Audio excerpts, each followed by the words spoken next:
Hi hello ನಮಸ್ತೆ ಸ್ನೇಹಿತರೆ, ಹೊಸ ವಿಡಿಯೋಗೆ ಎಲ್ಲರಿಗೂ ಸ್ವಾಗತ. ಸೊ ಈ ಒಂದು ವಿಡಿಯೋದಲ್ಲಿ ಯಾರಿಗೆ ಅಂತ ಹೇಳಿದ್ರೆ, ಹೊಸದಾಗಿ ಕಾರನ್ನು ಡ್ರೈವ್ ಮಾಡೋದಕ್ಕೆ ಕಲಿಬೇಕು ಅಂತ ಒಂದಷ್ಟು ಜನಕ್ಕೆ ಆಸಕ್ತಿ ತುಂಬ ಇರುತ್ತೆ. ಕಲಿಯೋದಕ್ಕೆ ನೀವು ಡ್ರೈವಿಂಗ್ ಸ್ಕೂಲಿಗೆ ಹೋಗಬೇಕು, ಒಂದಷ್ಟು ಅಮೌಂಟನ್ನು ಪೇ ಮಾಡಿ ಅಲ್ಲಿ ನಿಮಗೆ ಪ್ರತಿದಿನಕ್ಕೊಂದು ಹಾಫ್ ಆನ್ ಅವರು ಆ ಥರ ನಿಮಗೆ ಡ್ರೈವಿಂಗ್ ಕ್ಲಾಸ್ಗಳನ್ನ ಹೇಳ್ಕೊಡ್ತಾರೆ ಒಂದಷ್ಟು ಅಮೌಂಟ್ಗಳನ್ನ ಪೇ ಮಾಡಿ. ಸೊ ಅದು ಆಸಕ್ತಿ ನಿಮ್ಮಲ್ಲಿ ಇಲ್ಲ ಅಂತ ಹೇಳಿದ್ರೆ ತಲೆ ಕೆಡಿಸ್ಕೊಳ್ಳೋಂಥ ಅವಶ್ಯಕತೆ ಇಲ್ಲ. ನಿಮ್ಮ ಹತ್ರ ಒಂದು ಸ್ಮಾರ್ಟ್ ಫೋನು, ಇಂಟರ್ನೆಟ್ ಇದ್ದರೆ ಸಾಕು. ನೀವು ಆರಾಮಾಗಿ ಮನೆಯಲ್ಲೇ ಕೂತ್ಕೊಂಡು ಯೂಟ್ಯೂಬಲ್ಲಿ ವಿಡಿಯೋಸ್ನ ನೋಡಿಕೊಂಡು ನಿಧಾನವಾಗಿ ಬೇಸಿಕ್ ಸ್ಟೆಪ್ ಬೈ ಸ್ಟೆಪ್ ಕಾರ್ನ ಡ್ರೈವ್ ಮಾಡೋದು ಹೆಂಗೆ ಅನ್ನೋದನ್ನು ಕಲಿಬೋದು. ಇವತ್ತಿನ ವಿಡಿಯೋದಿಂದ ನಿಮಗೆ ಸ್ಟೆಪ್ ಬೈ ಸ್ಟೆಪ್ ಬೇಸಿಕ್ಕಿಂದ ಹಿಡಿದು ನಿಮಗೆ ಪೂರ್ತಿ ಕಾರ್ನ ನೀವೇ ಸ್ವತಃ ಗಾಡಿನ ಯಾವ ರೀತಿ ಕಾನ್ಫಿಡೆಂಟ್ ಆಗಿ ಗಾಡಿನ ಓಡಿಸೋದು, ಕಾರನ್ನು ಓಡಿಸೋದು, ಡ್ರೈವ್ ಮಾಡೋದು ಅನ್ನೋದನ್ನು ಸಂಪೂರ್ಣವಾಗಿ ಸ್ಟೆಪ್ ಬೈ ಸ್ಟೆಪ್ ನಿಮಗೆ ಹೇಳ್ಕೊಡ್ತಾ ಹೋಗ್ತೀನಿ. ಸೊ ವಿಡಿಯೋ ಶುರು ಮಾಡೋಣ ಗೈಸ್. ವಿಡಿಯೋ ಶುರು ಮಾಡೋದಕ್ಕಿಂತ ಮುಂಚೆ ಚಾನಲ್ನ ಸಬ್ಸ್ಕ್ರೈಬ್ ಮಾಡ್ಕೊಳ್ಳದೆ ನೋಡ್ತಾ ಇದ್ದೀರಾ ಅಂತ ಹೇಳಿದ್ರೆ, ಡ್ರೈವಿಂಗ್ ರಿಲೇಟೆಡ್ ಎನಿ ಅಪ್ಡೇಟ್ಸ್ ಬೇಕು ಅಂತಂದ್ರೂ ಕೂಡ ಚಾನಲ್ನ ಸಬ್ಸ್ಕ್ರೈಬ್ ಮಾಡ್ಕೊಳ್ಳಿ. ಎಲ್ಲ ಒಂದು ವಿಡಿಯೋ ನೋಟಿಫಿಕೇಶನ್ ಕೂಡ ನಿಮಗೆ ಬಂದು ತಲುಪುತ್ತೆ. ಸೊ ಬನ್ನಿ ಸ್ನೇಹಿತರೆ, ವಿಡಿಯೋನ ಶುರು ಮಾಡೋಣ. ಸ್ನೇಹಿತರೆ, ಮೊದಲನೇದಾಗಿ ಕಾರ್ ಡ್ರೈವಿಂಗ್ ಮಾಡಬೇಕು ಅಂತ ಅಂದ್ಕೊಂಡಿದ್ದೀರಾ ಅಂತ ಹೇಳಿದ್ರೆ, ಬೇಸಿಕ್ ಏನೇನು ತಿಳ್ಕೋಬೇಕು, ಕಾರ್ನ ಡ್ರೈವ್ ಮಾಡೋದಕ್ಕಿಂತ ಮುಂಚೆ ಬೇಸಿಕ್ ಏನು ತಿಳ್ಕೋಬೇಕು, ಸೊ ಅದನ್ನ ಈ ಒಂದು ವಿಡಿಯೋದಲ್ಲಿ ತಿಳಿಸ್ಕೊಡ್ತೇನೆ. ಬೇಸಿಕ್ ಆಗಿ ನೀವು ಮೊದಲನೇದಾಗಿ ಕಾರ್ ಡ್ರೈವಿಂಗ್ ಮಾಡಬೇಕು ಅಂತ ಹೇಳಿದ್ರೆ ಎರಡು ರೀತಿಯಾದಂತ ಒಂದು ಕಾರ್ಗಳು ಬರುತ್ತೆ. ಒಂದು ಮ್ಯಾನ್ಯುಯಲ್, ಇನ್ನೊಂದು ಆಟೋಮೆಟಿಕ್. ಓಕೆನಾ. ಸೊ ಇವತ್ತು ನಾನು ನಿಮ್ಗೆ ಹೇಳ್ಕೊಡ್ತಿರೋಂಥ ಕಾರಲ್ಲಿ ಯಾವ ಕಾರಲ್ಲಿ ಹೇಳ್ಕೊಡ್ತಾ ಇದ್ದೇನೆ ಅಂತ ಹೇಳಿದ್ರೆ, ಮ್ಯಾನ್ಯುಯಲ್ ವೆಹಿಕಲ್ ಶಿಫ್ಟ್ ಡಿಸೈರ್ ಅಲ್ಲಿ ಹೇಳ್ಕೊಡ್ತಾ ಇದ್ದೀನಿ. ಈ ಒಂದು ಗಾಡಿ ಬಂದ್ಬಿಟ್ಟು ಮ್ಯಾನ್ಯುಯಲ್ ಆಗಿರುತ್ತೆ. ನಿಮ್ಗೆ ಆಟೋಮೆಟಿಕ್ ಕಾರ್ ಡ್ರೈವಿಂಗ್ ಬೇಕು ಅಂದ್ರೂ ಕೂಡ ಅದನ್ನು ಕೂಡ ಬರುವಂತ ದಿನಗಳಲ್ಲಿ ಆಟೋಮೆಟಿಕ್ ಕಾರಲ್ಲೂ ಕೂಡ ಅದನ್ನ ಯಾವ ರೀತಿ ಡ್ರೈವ್ ಮಾಡೋದು ಅನ್ನೋದು ಕೂಡ ಹೇಳ್ಕೊಡ್ತೀನಿ. ಕಾರನ್ನ ಡ್ರೈವ್ ಮಾಡಬೇಕು ಅನ್ನೋದನ್ನ ಕಲಿಯೋದಕ್ಕಿಂತ ಮುಂಚೆ ಗಾಡಿನ ಎತ್ಕೊಂಡು ಅಂದ್ರೆ ರೋಡ್ಗೆ ಬಂದ್ಬಿಡೋದಲ್ಲ, ಫಸ್ಟ್ ಬೇಸಿಕ್ ತಿಳ್ಕೊಳ್ಳಿ ಆಯ್ತಾ. ಗಾಡಿ ಬಗ್ಗೆ ತಿಳ್ಕೊಳ್ಳಿ. ನೀವು ಯಾವ ಒಂದು ಗಾಡಿನ ನೀವು ಡ್ರೈವಿಂಗ್ ಮಾಡ್ಬೇಕು ಅಂತ ಅನ್ಕೊಂಡಿದ್ದೀರಾ, ಸೊ ಆ ಒಂದು ಕಾರ್ದು ಬೇಸಿಕ್ ಏನೇನಿರುತ್ತೆ, ಎಲ್ಲಾ ಕಾರು ಒಂದೇ, ಎಲ್ಲಾ ಕಾರು ಕೂಡ ಸೇಮ್ ಪ್ರೊಸೀಜರ್ ಇರುತ್ತೆ ಡ್ರೈವಿಂಗ್ ಮಾಡೋದಕ್ಕೆ ಅಂತೆಲ್ಲ ಅಂದ್ಕೊಂಡಿರ್ತೀರಾ. ಸೊ ಆದ್ರೆ ಎಲ್ಲಾ ಕಾರಲ್ಲೂ ಕೂಡ ಒಂದೇ ತರ ಇರೋದಿಲ್ಲ. ಏನಂತ ಎಕ್ಸಾಂಪಲ್ ಹೇಳ್ಬೇಕು ಅಂತ ಹೇಳಿದ್ರೆ, ಗೇರ್ ನಿಮ್ಗೆ ಎಲ್ಲಾ ಗಾಡಿಯಲ್ಲಿ, ಮ್ಯಾನುವಲ್ ಗಾಡಿಗಳಲ್ಲಿ ನಿಮ್ಗೆ ಕ್ಲಚ್, ಬ್ರೇಕ್, ಆಕ್ಸಿಲೇಟರ್ ಏನಿರುತ್ತೆ, ಸೊ ಅದು ಎಲ್ಲ ಸೇಮ್ ಒಂದೇ ತರ ಇರುತ್ತೆ. ಬಟ್ ನಿಮ್ಗೆ ಗೇರ್ ಮತ್ತೆ ರಿವರ್ಸ್, ಸೊ ಈ ಒಂದು ಪ್ಯಾಟರ್ನ್ ಬಂದ್ರೆ ನಿಮ್ಗೆ ಒಂದೊಂದು ಬೇರೆ ಬೇರೆ ಗಾಡಿಯಲ್ಲಿ ಬೇರೆ ಬೇರೆ ತರ ಪ್ಯಾಟರ್ನ್ ಗಳು ಇರುತ್ತೆ. ಸೊ ಅದನ್ನ ಸ್ವಲ್ಪ ನೀವು ತಿಳ್ಕೊಳ್ಬೇಕಾಗತ್ತೆ. ಓಕೆನಾ. ಶಿಫ್ಟರ್ ಗಾಡಿ ಬಂದ್ಬಿಟ್ಟು ನೋಡಿ, ಒಳಗಡೆ ಇಂಟೀರಿಯರ್ ಬಂದು ನಿಮ್ಗೆ ಈ ರೀತಿ ಕಾಣಿಸುತ್ತೆ. ಓಕೆನಾ. ಸೊ ನನ್ನ ಗಾಡಿಯಲ್ಲಿ ಈ ರೀತಿ ಇಂಟೀರಿಯರ್ ಇರುವಂತದ್ದು. ತಿಳ್ಕೊಬೇಕಾಗಿರೋದು, ಗಾಡಿ ಇವಾಗ ಅದು ಕೂತ್ಕೊಂಡಿದ್ದೀರಾ ಅಂದ್ಕೊಳ್ಳಿ ಒಂದು ಗಾಡಿನ. ಸೊ ಹೆಂಗಿರುತ್ತೆ ಗಾಡಿ ಅಂತ ಹೇಳಿದ್ರೆ, ಪಾರ್ಕಿಂಗ್ ಮೋಡಲ್ಲಿ ಯಾವ ಥರ ಪಾರ್ಕಿಂಗ್ ಮಾಡಿರ್ತಾರೆ ಅಂತೇಳಿ ಆಲ್ಮೋಸ್ಟು ನೋಡಿ, ಗೇರಲ್ಲಿ ಹಾಕಿ ಪಾರ್ಕಿಂಗ್ ಮಾಡಿರ್ತಾರೆ ಆಯಿತಾ. ಗಾಡಿ ಗೇರಲ್ಲಿ ಹಾಕಿ ನೋಡಿ, ಗೇರ್ ಅಂತ ನಿಮಗೆ ಈ ಥರ ಗೇರ್ ನಿಮಗೆ ಮಧ್ಯೆ ಇರೋದಿಲ್ಲ, ಸೆಂಟ್ರಿಗೆ ಇರೋದಿಲ್ಲ, ಚೂರು ಮುಂದೆ ಇರುತ್ತೆ ಆಯಿತಾ. ನೋಡಿ, ಇದು ನ್ಯೂಟ್ರಲ್ಲು. ನಿಮಗೆ ಗೇರಲ್ಲಿ ಹಾಕಿ ಇದು ನಿಮಗೆ ಹ್ಯಾಂಡ್ ಬ್ರೇಕ್. ಓಕೆನಾ. ಹ್ಯಾಂಡ್ ಬ್ರೇಕ್ ಹಾಕಿ ನಿಮ್ಮ ಗಾಡಿನ ಒಂದು ಪಾರ್ಕ್ ಮಾಡಿರ್ತಾರೆ. ಓಕೆನಾ. ಸೊ ನೀವು ಬಂದು ಕೂತ್ಕೊಳ್ತೀರಾ ಅಂತ ಹೇಳಿದ್ರೆ, ಮೊದಲು ಕೀನ ನೋಡಿ, ಕೀ ಇರುತ್ತೆ ನೋಡಿ, ಕೀ ಇರುತ್ತೆ. ಸೊ ಕೀನ ಏನು ಮಾಡಬೇಕಾಗತ್ತೆ ಅಂತ ಹೇಳಿದ್ರೆ, ಹಾಕ್ಕೊಂಡು ಜಸ್ಟ್ ಒಂದು ಈ ಕಡೆ ನೀವು ಸ್ಲೈಡ್ ಮಾಡಿದ್ರೆ ನಿಮಗೆ ಆ ಗಾಡಿ ಆನ್ ಆಗೋದಿಲ್ಲ. ನೋಡಿ, ಆನ್ ಆಗಿದೆಯಾ? ಆನ್ ಆಗಿಲ್ಲ. ಓಕೆನಾ. ಸೊ ಆಗೇನು ಮಾಡಬೇಕಾಗತ್ತೆ ಅಂತ ಹೇಳಿದ್ರೆ, ನೀವು ಇನ್ನೊಂದು ಸಲ ನೀವು ಲೈಟಾಗಿ ಸ್ಲೈಡ್ ಮಾಡಿದಾಗ ನೋಡ್ಬೋದು, ಇಂಜಿನ್ ಬಂದ್ಬಿಟ್ಟು ಆನ್ ಆಗಿರುತ್ತೆ ಅಂದರೆ. ಓಕೆನಾ. ಇನಿಷನ್ ಆನ್ ಆಗಿರುತ್ತೆ. ಸೊ ಈಗ ಏನು ಮಾಡಿ ಅಂದರೆ, ಆಫ್ ಮಾಡ್ಕೊಳ್ಳಿ. ಫಸ್ಟು ನೀವು ತಿಳ್ಕೊಬೇಕಾಗಿರೋದು, ಗಾಡೀಲಿ ಕುತ್ಕೊಂಡಿದ್ದೀರ ಅಂತ ಅಂದ್ಕೊಳ್ಳಿ. ನೀವು ಇವಾಗ ಗಾಡೀಲಿ ಕೂತ್ಕೊಂಡಿದ್ದೀರಾ, ಜಸ್ಟ್ ನಿಮ್ಮ ಮುಂದೆ ಸ್ಟೇರಿಂಗ್ ಇದೆ. ಓಕೆನಾ. ಸ್ಟೇರಿಂಗ್ ಪಕ್ಕದಲ್ಲಿ ನಿಮಗೆ ಗೇರ್ ಇದೆ, ಗೇರ್ ಲಿವರ್ ಇದೆ, ಅದು ಬಿಟ್ಟರೆ ಹ್ಯಾಂಡ್ ಬ್ರೇಕ್ ಇದೆ. ಓಕೆನಾ. ಸೊ ಇದನ್ನು ಯಾವ ರೀತಿ ಯೂಸ್ ಮಾಡೋದು ಏನು ಐತೆ ಅಂತ ಹೇಳ್ಕೊಡ್ತೀನಿ. ಹೊರಗಡೆ ಕಾಣಿಸ್ತಿರುತ್ತೆ ಅಂತ ಅಂದ್ಕೊಳ್ತೀನಿ. ಇದು ಬಂದ್ಬಿಟ್ಟು ನಿಮಗೆ ಬೇಸಿಕ್ ತಿಳ್ಕೊಳ್ಳಿ. ಇದನ್ನು ನೀವು ಗಾಡಿ ಓಡಿಸೋದಕ್ಕಿಂತ ಮುಂಚೆ ತಿಳ್ಕೊಂಡಿದ್ರೆ ನಿಮಗೆ ಗಾಡಿ ಕಲಿಯುವಂಥ ಟೈಮ್ನಲ್ಲಿ, ಡ್ರೈವ್ ಮಾಡುವಂಥ ಟೈಮಲ್ಲಿ ಕಾರ್ನ ನಿಮಗೆ ಇದೊಂದು ಈಸಿ ಆಗುತ್ತೆ ಆಯಿತಾ. ಡ್ರೈವ್ ಮಾಡೋದಕ್ಕೆ ಈಸಿ ಆಗುತ್ತೆ ಆಯಿತಾ. ಸೊ ಬೇಸಿಕ್ ಇದು ಬಂದ್ಬಿಟ್ಟು ಮ್ಯಾನುವಲ್ ಗಾಡಿ, ಎಲ್ಲ ಗಾಡಿಯಲ್ಲೂ ಕೂಡ ಈ ಒಂದು ಮ್ಯಾನುವಲ್ ಗಾಡಿ ಆಯಿತಾ. ಮ್ಯಾನುವಲ್ನ ಎಲ್ಲ ಗಾಡಿಯಲ್ಲೂ ಕೂಡ ಈ ಒಂದು ಪ್ಯಾಟ್ರನ್ ಸೇಮ್ ಇರುತ್ತೆ. ಇದು ಬಂದ್ಬಿಟ್ಟು ಫಸ್ಟು ನಿಮ್ಮ ರೈಟ್ ಲೆಗ್ ಏನಿದೆ, ಸೊ ಈ ರೈಟ್ ಲೆಗ್ ಏನಿದೆ, ಸೊ ಈ ರೈಟ್ ಲೆಗ್ಗಲ್ಲಿ ಕಾಣಿಸ್ತಿರುವಂಥ ಫಸ್ಟ್ನೇದು ಬಂದ್ಬಿಟ್ಟು ಇದು ಎ ಅಂದ್ಕೊಳ್ಳಿ. ಇದು ಸೆಂಟ್ರಲ್ ಇರೋದಂಥದ್ದು ಬಿ ಅಂದ್ಕೊಳ್ಳಿ ಆಯಿತಾ. ಈ ಕಡೆ ಇರೋವಂಥದ್ದು ಲಾಸ್ಟಲ್ಲಿ ಸಿ ಅಂದ್ಕೊಳ್ಳಿ ಆಯಿತಾ. ಸೊ ನಿಮ್ಮ ರೈಟ್ ಸೈಡ್ ಇರೋವಂಥದ್ದು ಎ, ಸೆಂಟ್ರಲ್ ಇರೋದು ಬಿ, ಈ ಕಡೆ ಲಾಸ್ಟಲ್ಲಿ ಇರುವಂಥದ್ದು ಸಿ ಅಂದ್ಕೊಳ್ಳಿ. ಇದೇನಕ್ಕೆ ಅಂದರೆ, ನಿಮಗೆ ಎ ಅಂದರೆ ಆಕ್ಸಿಲೇಟರು, ಬಿ ಅಂದರೆ ಬ್ರೇಕು, ಸಿ ಅಂತ ಹೇಳಿದ್ರೆ ಕ್ಲಚ್. ಓಕೆನಾ. ಎ ಬಿ ಸಿ, ಏನಿದು ಆಕ್ಸಿಲೇಟರು, ಇದು ಬ್ರೇಕು, ಇದು ಕ್ಲಚ್ಚು. ಓಕೆನಾ. ಸೊ ಇದನ್ನೆಲ್ಲ ಏನಕ್ಕೆ ಯೂಸ್ ಮಾಡ್ತಾರೆ ಅಂತ ಹೇಳ್ಬಿಡ್ತೀನಿ. ನೀವು ಟೂ ವೀಲರ್ ಓಡಿಸ್ತೀರಾ, ನಿಮಗೆ ಟೂ ವೀಲರ್ ಓಡಿಸೋದಕ್ಕೆ ಬರತ್ತೆ ಅಂತ ಹೇಳಿದ್ರೆ, ಇದು ಹೇಳಿದ್ನಲ್ಲ ಆಕ್ಸಿಲೇಟರು, ಸೊ ಇದನ್ನು ಬಂದ್ಬಿಟ್ಟು ಟೂ ವೀಲರಲ್ಲಿ ನೀವು ಗಾಡಿ ಮುಂದೆ ಹೋಗೋದಕ್ಕೆ ನೀವು ಆಕ್ಸಿಲೇಟರ್ ಏನು ಕೈಯಲ್ಲಿ ಹೆಂಗೆ ಕೊಡ್ತೀರಾ ಅವಾಗ ಮಾತ್ರ ಗಾಡಿ ಮುಂದೆ ಹೋಗುತ್ತೆ. ಸೊ ಅದೇ ಥರ ಕಾರು ಮುಂದೆ ಹೋಗಬೇಕು ಅಂತ ಹೇಳಿದಾಗ ಸೊ ಈ ಎ ಅಂತ ಇದೆಯಲ್ಲ ಆಕ್ಸಿಲೇಟರು ರೈಟ್ ಸೈಡು, ಸೊ ಇದು ಯೂಸ್ ಆಗುವಂಥದ್ದು ಆಕ್ಸಿಲೇಟರ್ ಕೊಡೋದಕ್ಕೆ. ಬಂದ್ಬಿಟ್ಟು ಇದು ಬ್ರೇಕು, ನೀವು ಮೂವ್ ಆಗ್ತಿರುವಂಥ ಗಾಡಿನ ನಿಲ್ಲಿಸ್ಬೇಕು ಅನ್ನೋ ಟೈಮಲ್ಲಿ ನಿಲ್ಲಿಸೋದಕ್ಕೆ ಇದು ಬಿ ಸೆಂಟ್ರಲ್ ಇರುವಂಥದ್ದು ಬ್ರೇಕ್, ಓಕೆನಾ. ಇದು ಯೂಸ್ ಆಗುವಂಥದ್ದು. ಕ್ಲಚ್ಚು ಇದು ಹೊಸ್ದಾಗಿರತ್ತೆ ಕಾರಲ್ಲಿ, ಕಾರ್ ಡ್ರೈವಿಂಗ್ ಮಾಡಬೇಕು ಅಂತ ಅಂದ್ಕೊಂಡಿದ್ದೀರಾ ಅಂತ ಹೇಳಿದ್ರೆ ಏನಪ್ಪ ಅಂತ ಹೇಳಿದ್ರೆ ನಿಮಗೆ ಸಿ ಬಂದ್ಬಿಟ್ಟು ಕ್ಲಚ್ ಅಂತ ಅಂತಾರೆ ಕಾರ್ ಡ್ರೈವಿಂಗ್ ಮಾಡೋದ್ರಲ್ಲಿ. ಸೊ ಇದು ಏನಕ್ಕೆ ಯೂಸ್ ಆಗುತ್ತೆ ಅಂತ ಹೇಳಿದ್ರೆ ನೀವು ಗೇರ್ ಹೇಳಿದ್ನಲ್ಲ, ಸೊ ಗೇರ್ನ ನೀವು ಶಿಫ್ಟ್ ಮಾಡಬೇಕು. ಈಗ ಫಸ್ಟ್ ಗೇರಲ್ಲಿ ಇದ್ದರೆ ಸೆಕೆಂಡ್ ಗೇರ್ ಹಾಕ್ಕೊಳ್ಬೇಕು, ಸ್ಪೀಡ್ನ ಸ್ವಲ್ಪ ಇನ್ಕ್ರೀಸ್ ಅಥವಾ ಡಿಕ್ರೀಸ್ ಮಾಡಬೇಕು ಅನ್ನೋಂಥ ಟೈಮ್ನಲ್ಲಿ ಪ್ರತಿಯೊಂದು ಗೇರ್ ಹಾಕಬೇಕಾದ್ರೂ ಕೂಡ ನೀವು ಈ ಒಂದು ಕ್ಲಚ್ಚನ್ನು ಯೂಸ್ ಮಾಡಿನೇ ನೀವು ಗೇರನ್ನು ಅಂತಂತನ ಹಾಕೋದಕ್ಕೆ ಆಗುವಂಥದ್ದು, ಓಕೆನಾ.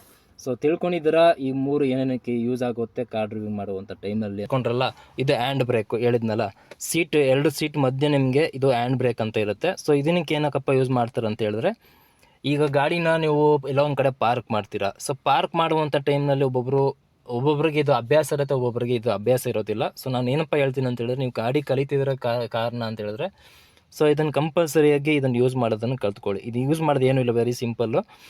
ನಿಮಗೆ ಈಗ ಗಾಡಿ ನ್ಯೂಟ್ರಲ್ಲಿ ಗೇರ್ ಹಾಕಿ ನಿಲ್ಲಿಸಿದ್ದೀನಿ ಕರೆಕ್ಟಾ. ಸೊ ಇವಾಗ ನೀವು ಗಾಡಿನ ಸ್ಟಾರ್ಟ್ ಮಾಡಬೇಕು, ಮೂವ್ ಮಾಡಬೇಕು ಗಾಡಿನ ಅಂತ ಹೇಳಿದಾಗ ಏನು ಮಾಡ್ಬೇಕಂತ ಹೇಳಿದ್ರೆ, ಫಸ್ಟು ನೋಡಿ ಇಲ್ಲಿ ನಿಮ್ಗೆ ತೋರಿಸ್ತೀನಲ್ಲ, ಸೊ ಕ್ಲಚ್ಚನ್ನು ಫುಲ್ಲು ಪ್ರೆಸ್ ಮಾಡ್ಕೊಳ್ಳಿ ಆಯಿತಾ. ನೀವು ರೈಟ್ ಸೈಡು ಕಾಲು ಬಂದ್ಬಿಟ್ಟು ರೈಟ್ ಸೈಡ್ ಕಾಲು ತೆಗ್ದು ಕ್ಲಚ್ ಮೇಲೆ ಯೂಸ್ ಮಾಡೋದಲ್ಲ, ರೈಟ್ ಸೈಡ್ ಕಾಲು ಬಂದ್ಬಿಟ್ಟು ಯಾವುದಕ್ಕೆ ಯೂಸ್ ಆಗಬೇಕು ಅಂತ ಹೇಳಿದ್ರೆ ಎಕ್ಸಲೇಟ್ರು ಬ್ರೇಕು ಎರಡಕ್ಕೆ ಮಾತ್ರ ನೀವು ಈ ಒಂದು ರೈಟ್ ಸೈಡ್ನ ಲೆಗ್ಗನ್ನು ಯೂಸ್ ಮಾಡಬೇಕಾಗತ್ತೆ. ಲೆಫ್ಟ್ ಸೈಡ್ ಲೆಗ್ಗನ್ನು ಬರೀ ನೀವು ಕ್ಲಚ್ಚನ್ನು ಯೂಸ್ ಮಾಡೋದಕ್ಕೆ ಮಾತ್ರ ಯೂಸ್ ಮಾಡಬೇಕು ಕಾರ್ನಲ್ಲಿ. ಇದೆಲ್ಲ ಸಿ, ಅದನ್ನು ನೀವು ಏನು ಮಾಡ್ತೀರಾ ಅಂದರೆ ಫುಲ್ಲಾಗಿ ಪ್ರೆಸ್ ಮಾಡಿ ಇಟ್ಕೊಳ್ಬೇಕು ಲೆಫ್ಟ್ ಕಾಲಲ್ಲಿ. ಪ್ರೆಸ್ ಮಾಡಿ ಇಟ್ಕೊಂಡಿದ್ರ ಅಂದಮೇಲೆ ಇಲ್ಲಿ ಗೇರ್ ಬಂದು ನಿಮಗೆ ನ್ಯೂಟ್ರಲ್ಲಿ ಇರೋದಿಲ್ಲ, ಗಾಡಿ ಗೇರಲ್ಲಿ ಹಾಕಿರ್ತಾರೆ, ಹ್ಯಾಂಡ್ ಬ್ರೇಕ್ ಹಾಕಿರ್ತೀನಿ ಅಂತ ಅಂದ್ಕೊಳ್ಳಿ ಇವಾಗ, ಓಕೆನಾ. ನೀವು ಕೂತಿರೋಂಥ ಗಾಡಿನೂ ಕೂಡ ಈಗ ಗೇರಲ್ಲಿದೆ, ಹ್ಯಾಂಡ್ ಬ್ರೇಕ್ ಹಾಕಿದೆ ಅಂತ ಅಂದ್ಕೊಳ್ಳಿ. ಏನು ಮಾಡ್ಕೊಳ್ಬೇಕು ಅಂತ ಹೇಳಿದ್ರೆ, ಗೇರಲ್ಲಿ ಇದೆ ಅನ್ನೋದನ್ನ ಯಾವ ರೀತಿ ಚೆಕ್ ಮಾಡೋದು ನಿಮ್ಗೆ ಗೊತ್ತಿರೋದಿಲ್ಲ. ಸೊ ಗೇರ್ ಅನ್ನೋದು ನೋಡಿ, ಇದು ಈಗ ನಿಮಗೆ ಕಾಣಿಸ್ತಿರುತ್ತೆ ಅಂತ ಅಂದ್ಕೊಳ್ತೀನಿ ಸ್ನೇಹಿತರೆ, ಆಯಿತಾ. ಕಾಣಿಸ್ತಿರುತ್ತೆ ನಂಬರು ಗೇರ್ ಮೇಲ್ಗಡೆ first, second, third, fourth, fifth ಮತ್ತು 6 ಅಂತಿದೆ. ಇದು ರಿವರ್ಸು, ಓಕೆನಾ. ಇದು ಬಂದ್ಬಿಟ್ಟು ಇವಾಗ ಗಾಡಿ ಕರೆಕ್ಟಾಗಿ ಸೆಂಟ್ರ್ ಅಂದರೆ ನಿಮಗೆ ಗೇರ್ ಲಿವರ್ ಬಂದ್ಬಿಟ್ಟು ನೋಡ್ಬೋದು ನೀವು, ಕರೆಕ್ಟಾಗಿ ಸೆಂಟ್ರಿಗಿದೆ, ಓಕೆನಾ. ನೋಡಿ ಇದು ಸೆಂಟ್ರ್ ಲೈನ್ ಏನಿದೆ ಇಲ್ಲಿ ನಿಮಗೆ ಕಾಣಿಸ್ತಿರುತ್ತೆ, ಇಲ್ಲಿ ಸೆಂಟ್ರ್ ಲೈನು. ಸೊ ಇದು ಹಿಂಗೆ ಇದ್ದರೆ ಸೆಂಟ್ರ್ ಲೈನಲ್ಲೇ ಇದ್ರೆ ಗೇರು, ಇದು ನ್ಯೂಟ್ರಲ್ಲಿದೆ ಗಾಡಿ ಅಂತ. ಸೊ ನೀವು ಗೇರ್ ಹಾಕೋಬೇಕು ಅನ್ನೋ ಟೈಮ್ನಲ್ಲಿ ಏನು ಮಾಡಬೇಕು ಅಂತ ಹೇಳಿದ್ರೆ, ಕ್ಲಚ್ಚನ್ನು ಫುಲ್ ಪ್ರೆಸ್ ಮಾಡಬೇಕು. ನೀವು ಗೇರ್ನ ಯೂಸ್ ಮಾಡಬೇಕು ಅಂದರೆ ಕ್ಲಚ್ಚನ್ನು ಪ್ರೆಸ್ ಮಾಡಿದರೆ ಮಾತ್ರ ಗೇರು ಇಲ್ಲಿ ಮೂವ್ಮೆಂಟ್ ಅನ್ನೋದು ಆಗುವಂಥದ್ದು. ಸೊ ಈಗ ಏನು ಮಾಡಬೇಕು ಅಂತೇಳಿ ಕ್ಲಚ್ಚನ್ನು ಪ್ರೆಸ್ ಮಾಡಿ ಇಟ್ಕೊಂಡಿದ್ದೀನಿ ನಾನು. ನ್ಯೂಟ್ಲಿ ಗೇರ್ಗಿದ್ದನ್ನು ಮಧ್ಯಕ್ಕೆ ಹಿಂಗೆ ಹಾಕ್ಕೊಂಡು ನ್ಯೂಟ್ಲಿ ಮಾಡಿಕೊಂಡೆ. ಸೊ ಈಗ ಏನು ಮಾಡಬೇಕು ಅಂತ ಹೇಳಿದ್ರೆ, ನಾನು ಇಲ್ಲಿ ಹ್ಯಾಂಡ್ ಬ್ರೇಕ್ ಹಾಕಿದೆಯಲ್ಲ, ಸೊ ಈ ಹ್ಯಾಂಡ್ ಬ್ರೇಕನ್ನು ಯಾವ ರೀತಿ ಯೂಸ್ ಮಾಡಬೇಕು ಅಂತ ಹೇಳಿದ್ರೆ, ಈ ಬಟನ್ ಥರ ಇಟ್ಬಿಟ್ಟಿರ್ತಾರೆ, ಓಕೆನಾ. ಸೊ ಈ ಬಟನ್ ಥರ ಇರುವಂಥದ್ದನ್ನು ನೀವು ಈ ಬಟನ್ ಏನಿದೆ, ಸೊ ಇದನ್ನು ಹಿಂಗೆ ಪ್ರೆಸ್ ಮಾಡಿ ನೀವು ಕೆಳಗಡೆಗೆ ನೀಟಾಗಿ ಹಿಂಗೆ ಪುಷ್ ಮಾಡಬೇಕು, ಓಕೆನಾ. ಟಕ್ ಅನ್ಸ್ಕೊಂಡ್ಬಂತು ಬಂತಿದ್ದಂಗೆ ಹಿಂಗೆ ಕೆಳಗಡೆ ಪುಷ್ ಮಾಡಿದ್ರೆ ನೀವು ಹ್ಯಾಂಡ್ ಬ್ರೇಕ್ನ ರಿಮೂವ್ ಮಾಡಿದ್ದೀರ, ಓಕೆನಾ.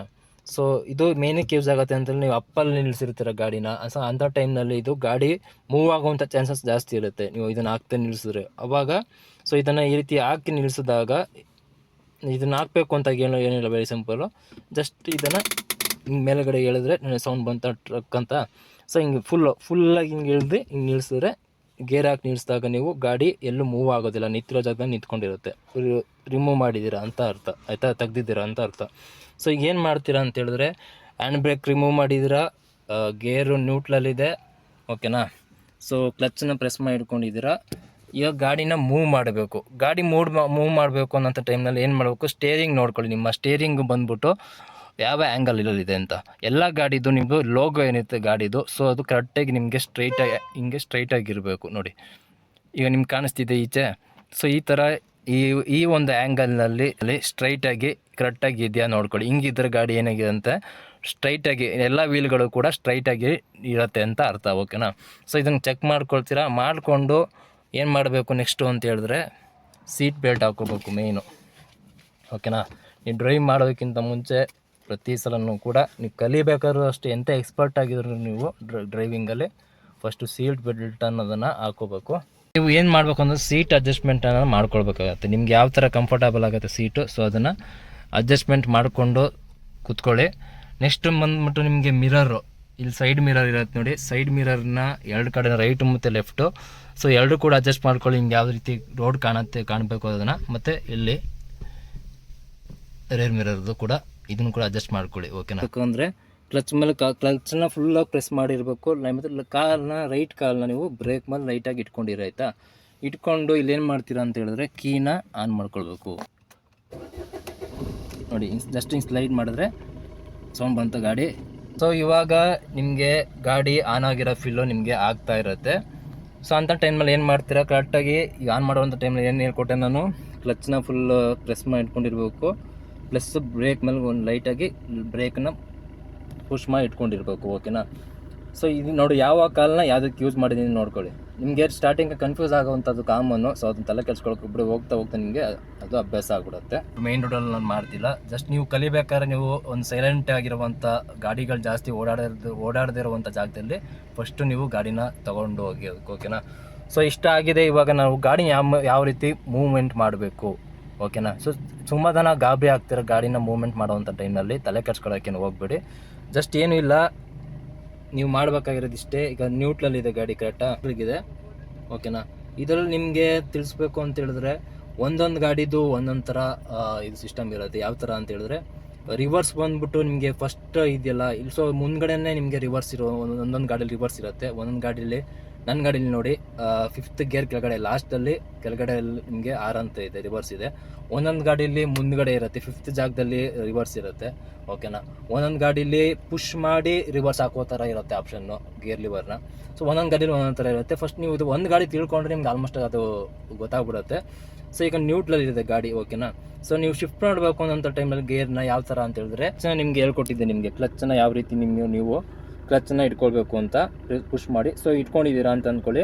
ನೀವು ಫಸ್ಟ್ ಗೇರ್ಗೆ ಹಾಕೊಂಡು ಮೂವ್ ಮಾಡಬೇಕಲ್ಲ, ಸೊ ಕೈನ ಹಿಂಗೆ ಇಟ್ಕೊಂಡು ನ್ಯೂಟ್ರಲ್ಲೇ ಡೆಡ್ ಎಂಡ್ ಹೋಗಿ ಮುಂದಕ್ಕೆ ಪುಷ್ ಮಾಡಬೇಕು, ಕರೆಕ್ಟಾ. ಇಲ್ಲಿ ಏನು ಡಯಾಗ್ರಾಮ್ ಕೊಟ್ಟಿರ್ತಾರೆ, ಸೊ ಅದನ್ನೇ ಫಾಲೋ ಮಾಡಬೇಕು ನೀವು, ಓಕೆನಾ. ಸೊ ಇಲ್ಲಿ ಏನು ನ್ಯೂಟ್ರಲ್ಲಿದೆ, ಈಗ ಸೆಂಟ್ರಲ್ ಲೈನಲ್ಲಿ ಇದ್ದೀರಾ. ಸೊ ಈಗ 1ನೇ ಗೇರ್ಗೆ ಹಾಕಬೇಕು ಅಂತ ನೀವು ಸೆಂಟ್ರಲಲ್ಲೇ ಲೆಫ್ಟಿಗೆ ಹೋಗಿ ಮುಂದಕ್ಕೆ ಪುಷ್ ಮಾಡಬೇಕು, ಕರೆಕ್ಟಾ. ನಿಮಗೆ ಲೈನ್ ಅದೇ ಥರ ಕೊಟ್ಟಿದ್ದಾರೆ ನೋಡಿ, ಮುಂದಕ್ಕೆ ಲೈನಲ್ಲಿ ಹಿಂಗೆ ಹೋಗಿ ಮುಂದಕ್ಕೆ ಹೋಗಿ ಈ ಥರ ಒಂದಕ್ಕೆ ಹಿಂಗೆ ಪುಷ್ ಮಾಡಬೇಕು, ಓಕೆನಾ. ಸೊ ಹಿಂಗೆ ಮುಂದಕ್ಕೆ ಹೋಗಿ ಹಿಂಗೆ ಒಂದಕ್ಕೆ ಪುಷ್ ಮಾಡಿ. ಇಂಥ ನೀವು ಸ್ಟಾರ್ಟಿಂಗ್ ಕಲಿತಾ ಇದ್ದೀರಾ ಅಂತಂದರೆ ನೀವು 1ನೇ ಗೇರ್ ಹಾಕೋಕೆ ಹೋಗಿರೋ ಟೈಮಲ್ಲಿ 3ನೇ ಗೇರಿಗೆ ಬೀಳ್ದಿರೋಂಥ ಚಾನ್ಸಸ್ಸು ಇರುತ್ತೆ. ಸೊ ಆ ಥರ ನಿಮಗೆ ಗೇರ್ ಚೇಂಜಸ್ ಆಗೋದು ಚಾನ್ಸಸ್ ಇರುತ್ತೆ, ನಿಮಗೆ ಗೊತ್ತಾಗೋ ತನಕ ಅದು, ಆಯಿತಾ. ಸೊ ಈಗ ಏನು ಮಾಡ್ತೀನಿ ಅಂತ ಹೇಳಿದ್ರೆ ನ್ಯೂಟ್ರಲ್ಲಿದೆ ಗಾಡಿ, ಕರೆಕ್ಟಾ. ಸೊ ನ್ಯೂಟ್ರಲ್ಲಿದೆ. ಸೊ ಜಸ್ಟ್ ಏನು ಮಾಡ್ತೀನಿ, ಲೆಫ್ಟಿಗೆ ಸ್ಲೈಡ್ ಮಾಡಿಬಿಟ್ಟು ಅದೇ ಲೈನಲ್ಲಿ ಮುಂದಕ್ಕೆ ಫ್ರಂಟಿಗೆ ಪುಷ್ ಮಾಡ್ತೀನಿ. ಸೊ ಇವಾಗ 1ನೇ ಗೇರಿಗೆ ಬಿದ್ದಿದೆ. ಸೊ ಈಗ ಏನು ಮಾಡಬೇಕು ಅಂತ ಹೇಳಿದ್ರೆ ಎಕ್ಸಲೇಟರ್ ಕೊಡಬೇಕು, ಯಾವ ಥರ ಕ್ಲಚ್ನ ಸ್ಲೋ ಆಗಿ ಬಿಡಬೇಕು ಅನ್ನೋದನ್ನ ಹೇಳಿ ತೋರಿಸ್ಕೊಡ್ತೀನಿ. ಸೊ ನೋಡ್ಬೋದು ಇವಾಗ ಬ್ರೇಕ್ ಮೇಲೆ ಕಾಲನ್ನ ಎತ್ತಿದ್ದೀನಿ. ಸೊ ಈಗ ಏನು ಮಾಡ್ತೀನಿ ಅಂತಂದರೆ ಎಕ್ಸಲೇಟರ್ ಮೇಲೆ ಕಾಲಿಟ್ಟೆ, ರೈಟ್ ಕಾಲನ್ನ ಎಕ್ಸಲೇಟರ್ ಮೇಲೆ ಕಾಲಿಟ್ಟಿದ್ದೀನಿ, ಓಕೆನಾ. ಹಿಂಗೆ ಕಾಲು ಇಟ್ಬಿಟ್ಟು ನಿಧಾನಕ್ಕೆ ಕ್ಲಚ್ಚನ್ನ ಬಿಡ್ತಾ ಹೋಗಬೇಕು. ಸೊ ನೋಡಿ, ನಿಧಾನಕ್ಕೆ ಕ್ಲಚ್ನ ಬಿಡ್ತಾ ಹೋಗಬೇಕು. ಎಕ್ಸಲೇಟರ್ ಮೇಲೆ ಫುಲ್ ಎಕ್ಸಲೇಟರ್ ಕೊಡೋದಲ್ಲ ಒಂದೇ ಸಲಕ್ಕೆ, ಲೈಟಾಗಿ ಎಕ್ಸಲೇಟರ್ ಮೇಲೆ ಕಾಲು ಇಟ್ಟಿರ್ತೀರಾ. ಸೊ ಕ್ಲಚ್ನ ಬಿಡ್ತಾ ಹೋಗ್ತಿದ್ದಂಗೆ ಏನಾಗುತ್ತೆ ಅಂದರೆ ಗಾಡಿ ಬಂದು ಮೂವ್ ಆಗೋಕ್ಕೆ ಶುರು ಆಗುತ್ತೆ ನೋಡಿ. ಗಾಡಿ ಸ್ಲೋ ಆಗಿ ಮೂವ್ ಆಗೋಕ್ಕೆ ಶುರು ಆಗಿದೆ, ಓಕೆನಾ. ಸೊ ನೋಡ್ಕೊಳ್ಳಿ, ಕಾಣಿಸ್ತಿರತ್ತೆ ನಿಮಗೆ ಗಾಡಿ ನಿಧಾನಕ್ಕೆ ಮೂವ್ ಆಗ್ತಾ ಇದೆ. ಸೊ ಸ್ಟೇರಿಂಗ್ ಬಂದ್ಬಿಟ್ಟು ಸ್ಟ್ರೈಟ್ ಆಗಿರ್ಬೇಕು ನೋಡ್ಕೊಳ್ಳಿ, ಓಕೆನಾ. ವೀಲ್ ಕರೆಕ್ಟಾಗಿ ಸ್ಟ್ರೈಟ್ ಆಗಿದೆ ಅಂತ ಅರ್ಥ. ಸೊ ನೀವು ಸ್ಟಾರ್ಟಿಂಗ್ ಕಲಿತಾ ಇದ್ದೀರಾ ಗಾಡಿನ ಅಂತ ಹೇಳಿದ್ರೆ ನೀವು ಇದೇ ನಿಧಾನಕ್ಕೆ ಸ್ಲೋ ಆಗಿ ಹೋಗಿ, ಗಾಬರಿ ಬೀಳೋಂಥದ್ದು ಏನೂ ಇರೋದಿಲ್ಲ, ಓಕೆನಾ. ಜಸ್ಟ್ ನೋಡಿ ಹಂಗೆ ಸ್ಲೋ ಆಗಿ ಹೋಗ್ತಿರೋದನ್ನು ಜಸ್ಟ್ ಏನು ಮಾಡ್ತೀರಾ ನೀವು, ಕ್ಲಚ್ನ ನಿಧಾನ ಸ್ಲೋ. ಒಬ್ಬೊಬ್ರು ಏನು ಮಾಡ್ತೀರಾ ಅಂತ ಹೇಳಿದ್ರೆ ಕ್ಲಚ್ನ ಗಾಡಿ ಆಫ್ ಆಗುವಂಥದ್ದು ಪಟ್ ಅಂತ, ಅವಾಗ ಯಾವಾಗ ಅಂತ ಹೇಳಿದ್ರೆ ಕ್ಲಚ್ನ ಪಟ್ ಅಂತ ಹಿಂಗೆ ಬಿಟ್ಬಿಡ್ತೀರಾ. ನಾ ಹೇಳ್ತಿರೋದು ಕ್ಲಚ್ನ ಫಾಸ್ಟ್ ಬಿಡಬಾರ್ದು, ಓಕೆನಾ. ಕ್ಲಚ್ನ ನಿಧಾನಕ್ಕೆ ಕ್ಲಚ್ ಮೇಲೆ ಫುಲ್ ಎತ್ಬಿಡ್ಬಾರ್ದು ಕಾಲನ್ನ, ನಿಧಾನ ಕ್ಲಚ್ನ ಬಿಡ್ಕೊಂಡು ಬರ್ಬೇಕು. ಹಿಂಗೆ ಸ್ಲೋ ಆಗಿ ಬಿಟ್ಕೊಂಡು ಎಕ್ಸಲೇಟರ್ ಕೊಡ್ಕೊಂಬಂದರೆ ಗಾಡಿ ಅನ್ನೋದು ಮೂವ್ ಆಗ್ತಾ ಇದೆ. ಸೊ 1ನೇ ಗೇರಲ್ಲಿ ಇದ್ದೀನಿ, ಜಸ್ಟ್ ನಿಧಾನಕ್ಕೆ ಕ್ಲಚ್ನ ರಿಲೀಸ್ ಮಾಡಿಕೊಂಡು ಎಕ್ಸಲೇಟರ್ ಕೊಡ್ಕೊಂಡು ಬರ್ತಾಯಿದ್ದೀನಿ, ಗಾಡಿ ಮೂವ್ ಆಗ್ತಾಯಿದೆ, ಓಕೆನಾ. ಜಸ್ಟ್ ಇಷ್ಟೇ ಬೇಸಿಕ್ಕು. ನೀವು ಗಾಡಿ ಮೂವ್ಮೆಂಟ್ ಮಾಡಬೇಕು ಅಂತ ಹೇಳಿದ್ರೆ ಇಷ್ಟನ್ನು ತಿಳ್ಕೊಳ್ಳಿ. ಆಕ್ಸಿಲೇಟ್ರ್ ಏನಿದೆ ಅದನ್ನು ನಿಧಾನಕ್ಕೆ ಕೊಟ್ಕೊಂಡು ಬರಬೇಕು. ಪ್ಲಸ್ ಕ್ಲಚ್ ಏನಿದೆ ಏನಿದೆ ಲಾಸ್ಟ್ದು, ಸೊ ಅದನ್ನು ನೀವು ನಿಧಾನಕ್ಕೆ ರಿಲೀಸ್ ಮಾಡ್ತಾ ಬರಬೇಕು. ಎಕ್ಸಲೇಟರ್ ಲೈಟಾಗಿ ಕೊಟ್ಕೊಂಡು ಬರಬೇಕು. ಓಕೆನಾ. ಕ್ಲಚ್ಚನ್ನು ನೀವು ಪಟ್ ಅಂತ ಹಿಂಗೆ ಬಿಟ್ಬಿಟ್ಟು ಎಕ್ಸಲೇಟರ್ ಕೊಡೋದು ಪಟ್ ಅಂತ ಹಂಗೆ ಆದಾಗ ಗಾಡಿ ಪಟ್ ಅಂತ ಆಫ್ ಆಗುವಂಥ ಚಾನ್ಸಸ್ ಇರುತ್ತೆ. ಓಕೆನಾ. ಗಾಡಿ ಕಲಿಯೋಂಥ ಟೈಮಲ್ಲಿ ಸುಮಾರು ಜನ ಪ್ರಾಬ್ಲಮ್ ಆಗೋದು ಏನಪ್ಪ ಅಂತ ಹೇಳಿದ್ರೆ ಇದೇ ಒಂದು ರೀಸನ್ಗೆ ಗಾಡಿ ಆಫ್ ಆಗುವಂಥದ್ದು. ಕ್ಲಚ್ಚನ್ನು ಪಟ್ ಅಂತ ಬಿಟ್ಬಿಡ್ತಾರೆ, ಎಕ್ಸಲೇಟರ್ ಕೊಡ್ತಾರೆ, ಪಟ್ ಅಂತ ಹಂಗೆ ಬ್ರೇಕ್ ಹಿಡಿದ್ಬಿಡ್ತಾರೆ ಗಾಬರಿಗೆ, ಆಯಿತಾ. ಸೊ ಈ ಥರ ಗಾಬರಿ ಪಡೋವಂಥದ್ದು ಏನೂ ಇಲ್ಲ. Very simple. ನೀವು ಮಾಡ್ಬೇಕಾಗಿರೋದೇನು, ಲೈಟಾಗಿ ಎಕ್ಸಲೇಟ್ರನ್ನ ಕಾಲಿಕ್ಕಿರ್ತೀರ, ಲೈಟಾಗಿ ಕ್ಲಚ್ನ ರಿಲೀಸ್ ಮಾಡ್ತೀರಾ, ಕ್ಲಚ್ನ ನಿಧಾನಕ್ಕೆ ಪ್ರೆಸ್ ಮಾಡಿರುವಂಥ ಕ್ಲಚ್ನ ನಿಧಾನಕ್ಕೆ ಹಿಂಗೆ ಮೇಲೆ ಪ್ರೆಸ್ ಮಾಡ್ಕೊಂಡು ಬಿಡ್ತಾ ಹೋಗ್ತೀರಾ, ನಿಧಾನಕ್ಕೆ ಎಕ್ಸಲೇಟರ್ ಕೊಡ್ತಾ ಹೋಗ್ತೀರಾ ರೈಟ್ ಕಾಲಲ್ಲಿ. ಸೊ ಅವಾಗ ಗಾಡಿ ಮೂವ್ ಆಗುತ್ತೆ. ಓಕೆನಾ. ಸೊ ಇಷ್ಟು ಬೇಸಿಕ್ಕಾಗಿ ತಿಳ್ಕೊಳ್ಳಿ ನೀವು ಗಾಡಿ ಮೂವ್ಮೆಂಟ್ ಮಾಡಬೇಕು ಅಂತಂದರೆ. ಓಕೆನಾ. ಮೂವ್ಮೆಂಟಲ್ಲಿ ಇದೆ ಅಂತ ಅಂದ್ಕೊಳ್ಳಿ, ನಿಧಾನಕ್ಕೆ ಸ್ಲೋ ಆಗಿ ಒಂದೇ ಗೇರಲ್ಲೇ ಹೋಗ್ತಾ ಇರ್ತೀರಾ. ಸೊ ಈಗ ಗಾಡಿ ನಿಲ್ಲಿಸ್ಕೊಳ್ಳಿ. ಓಕೆನಾ. ಗಾಡಿ ನಿಲ್ಲಿಸ್ಕೊಳ್ಬೇಕು ಅಂತ ಹೇಳಿದಾಗ ಏನು ಮಾಡಬೇಕು ಅಂತ ಹೇಳಿದ್ರೆ ನೋಡಿ, ನೀವು ಜಸ್ಟ್ ಪಟ್ ಅಂತ ನೀವು ಬ್ರೇಕ್ ಮೇಲೆ ಹಿಂಗೆ ಕಾಲಿಟ್ಬಿಟ್ರೆ ಆಗಲ್ಲ. ಓಕೆನಾ. ಬರೀ ಬ್ರೇಕ್ ಮೇಲೆ ಕಾಲಿಟ್ಬಿಟ್ರೆ ಕ್ಲಚ್ನಿಂದ ಕಾಲು ತಗ್ಬಿಟ್ರೆ ಗಾಡಿ ಆಫ್ ಪಟ್ ಅಂತ ಅಲ್ಲೇ ಆಫ್ ಆಗ್ಬಿಡುತ್ತೆ. ಓಕೆ. ಜರ್ಕೊಡೋದೇ ಆಫ್ ಆಗ್ಬಿಡುತ್ತೆ ಗಾಡಿ. ನೀವೇನು ಮಾಡ್ಬೇಕಂದ್ರೆ ಸ್ಲೋ ಆಗಿ ಈಗ ಗಾಡಿ ನೋಡ್ಬೋದು, ಸ್ಲೋ ಆಗಿ ಈಗ ಗಾಡಿ ಮೂವ್ಮೆಂಟ್ ಆಗ್ತಿದೆಯಾ, ಕರೆಕ್ಟಾಗಿ ಆಗ್ತಿದೆ, ಗಾಡಿ ಮೂವ್ಮೆಂಟ್ ಆಗ್ತಿದೆ ಅಂದಮೇಲೆ ಏನು ಮಾಡಬೇಕು ಅಂತ ಹೇಳಿದ್ರೆ ನೀವು ನಿಲ್ಲಿಸ್ಬೇಕು ಇವಾಗ ಗಾಡಿನ ನೀವು ಅಂತ ಹೇಳಿದ್ರೆ ಕ್ಲಚ್ನ ಫುಲ್ ನಿಧಾನಕ್ಕೆ ಪ್ರೆಸ್ ಮಾಡಿಕೊಂಡು ರೈಟ್ ಸೈಡ್ ಕಾಲನ್ನ ಬ್ರೇಕ್ ಮೇಲೆ ಇಟ್ಕೊಳ್ಳಿ. ಈಗ ಗಾಡಿ ಬಂದು ನಿಂತ್ಕೊಳ್ಳುತ್ತೆ. ಓಕೆನಾ. ಯಾಕೆಂದ್ರೆ ನಿಮ್ಗೆ ಗೇರ್ ಏನು ಚೇಂಜ್ ಮಾಡಬೇಕಾದ ಅವಶ್ಯಕತೆ ಇಲ್ಲ. ಫಸ್ಟ್ ಗೇರಲ್ಲೇ ಇದ್ದೀರಾ, ಹೋಗ್ತಾ ಇದ್ದೀರಾ, ಫಸ್ಟ್ ಸ್ಟಾರ್ಟಿಂಗ್ ಕಲಿತಾ ಇದ್ದೀರಾ ಅಂತ ಅಂದಾಗ ನಿಲ್ಲಿಸ್ಕೋಬೇಕು. ಫಸ್ಟ್ನೇ ಗೇರಲ್ಲಿ ಮೂವ್ ಆಗ್ತಿರೋ ಗಾಡಿನ ಅಂತ ಹೇಳಿದ್ರೆ ನಿಧಾನಕ್ಕೆ ಕ್ಲಚ್ನ ಪ್ರೆಸ್ ಮಾಡ್ಕೊಳ್ತೀರಾ, ಮಾಡಿಕೊಂಡು ರೈಟ್ ಲೆಗ್ಗನ್ನು ಬ್ರೇಕ್ ಮೇಲೆ ಪ್ರೆಸ್ ಮಾಡ್ಕೊಳ್ತೀರಾ ಅಷ್ಟೇ. ಈಗ ಗಾಡಿ ಬಂದು ನಿಂತ್ಕೊಳ್ಳುತ್ತೆ. Very simple. ಗಾಡಿ ಆನ್ ಆಗಿರುತ್ತೆ, ಗಾಡಿನ ಕೀನ ಆಫ್ ಮಾಡ್ಕೊಳ್ಳಿ. ಆಫ್ ಮಾಡಿಕೊಂಡು ಫಸ್ಟ್ನೇ ಗೇರಲ್ಲಿ ಇರಲಿ ಗಾಡಿ. ಸೊ ಏನು ಮಾಡಿ ಅಂತ ಹೇಳಿದ್ರೆ ಗಾಡಿ ಪಾರ್ಕ್ ಮಾಡಬೇಕು ಅಂದಾಗ ನೀವು ಹ್ಯಾಂಡ್ ಬ್ರೇಕ್ ಹೇಳಿದ್ನಲ್ಲ, ಸೊ ಹ್ಯಾಂಡ್ ಬ್ರೇಕನ್ನು ಹಿಂಗೆ ಹಾಕ್ಬಿಟ್ಟು ನಿಲ್ಲಿಸಿ. ಓಕೆನಾ. ಸೊ ಈಗೇನಾಯಿತು, ನೀವು ಕಾಲು ತೆಗೆದ್ರೂ ಕೂಡ ಇವಾಗ ಗಾಡಿ ಮೂವ್ಮೆಂಟು ಎಲ್ಲೂ ಹೋಗಲ್ಲ, ಗಾಡಿ ನಿಂತಿರೋ ಜಾಗದಲ್ಲ ನಿಂತ್ಕೊಂಡಿರುತ್ತೆ. ಓಕೆನಾ. ಸೊ ಇದು ಬೇಸಿಕ್ಕು, ಕರೆಕ್ಟಾಗಿ ತಿಳ್ಕೊಳ್ಳಿ. ನೆಕ್ಸ್ಟು ನಿಮಗೆ ಗೇರ್ನ ಇನ್ಕ್ರೀಸ್ ಮಾಡಿಕೊಂಡು ಸೆಕೆಂಡ್ ಗೇರು, ಥರ್ಡ್ ಗೇರು, ಫೋರ್ತ್ ಗೇರು ಅದನ್ನು ಯಾವ ಥರ ನೀವು ಓಡಿಸ್ಬೇಕು ಅನ್ನೋದನ್ನು ನಿಮಗೆ ನೆಕ್ಸ್ಟ್ ವೀಡಿಯೋದಲ್ಲಿ ಹೇಳ್ಕೊಡ್ತೀನಿ. ಸೊ ಎಷ್ಟು ತಿಳ್ಕೊಂಡಿದ್ದೀರ ಅಂತ ಅಂದ್ಕೊಳ್ತೀನಿ ಸ್ನೇಹಿತರೆ.